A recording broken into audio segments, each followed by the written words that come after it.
তোর সে কখন থেকে ফোন দিতাছি, ফোন ধরস না কেন? আপু আজকে হোটেলে অনেক গেস্ট রে। উপহারটা তো পাঠাস নাই। মানে আমি তো আব্বারে সব টাকা পাঠাইছি। তোর কিছু লাগলে বল, আমি টাকা পাঠাইতেছি। আমার উপহার তো তুই, তোরে লাগবো। ধুর আপু, কি যে কস। আজকাল পর থেকে আর তোরে জ্বালাবো না। কি কস আপু, এবার আমি দেশে আইলই তোরে আর দুলাবেরে এক লগে জ্বালামু। কি রে দেখি তো, তুই কি কাঁদতেছস? আরে না আপা, এখানকার পেঁয়াজে অনেক ঝাঁজ তো, সব শেপেরই চোখ দিয়ে পানি চলে আসে। এই বড়াইছে চল। আপা তোরে আজকে অনেক সুন্দর লাগতেছে রে।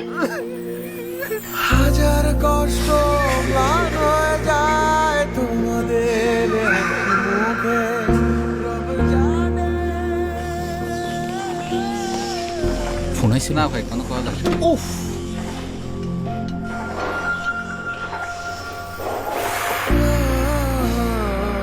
শুনছিলাম বাচ্চা হওয়ার সময় 21টা হাড্ডি ভাঙলে যেমন ব্যথা লাগে, তার চেয়ে বেশি বেশি ব্যথা হয়।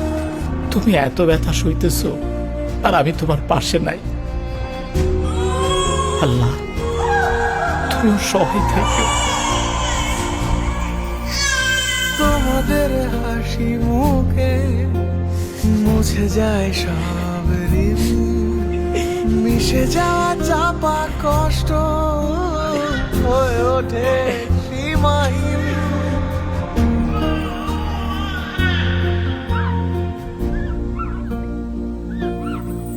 বন্ধু, আমার তো ছুটি কনফার্ম হয়ে গেছে। ছুটি হয়ে গেছে? অরে কবে যাইতেছস? পরশু দিনে চলে যাবো। যা রে যা, ঘুরে আয়। ঠিক আছে, থাক তাইলে।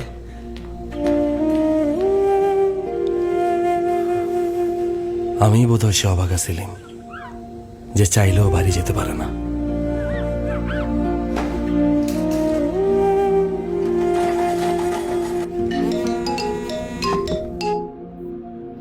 আম্মা, কাগজপত্র সব জমা দিয়ে দিছি।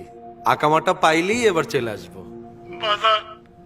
তোর মায়া নাই, তোর মায়া নাই, করে ছাইড়া চইলা গেছে।